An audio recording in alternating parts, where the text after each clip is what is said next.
Hi mga kabeshi!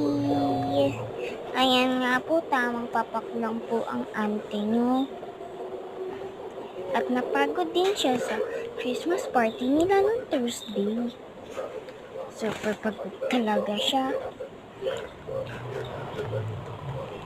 Bumili siya ng spare brand ng dalawa para sa kanya yung isa tapos sa mama yung isa.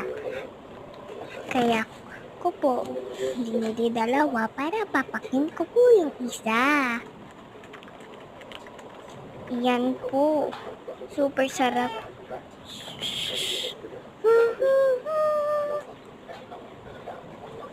Umiyak lang po ng onti ang aking kapatid. Yan. Kain lang ng kain. Si Madam. Hintayin mo lang ikaw ay magtae. Kasi minsan, lagi na akong pumapapak ng gatas. Like nung nakaraan, di ako nagtae. Tapos ayan, papak pa rin siya ng papak. Sarap na sarap ang madam nyo. Yan. Tingnan lang naman. Ayan, nung magkaubos-ubos na, ayun yung tena, uuugoy ko lang aking kapatid. Ayan.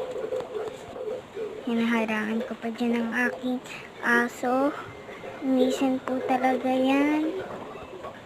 Ayan, nagtapon lang po ako ng basura at nilagay ang kutsara sa lababo at uminom ng tubig. Nakita nyo naman po na sumunod ang aking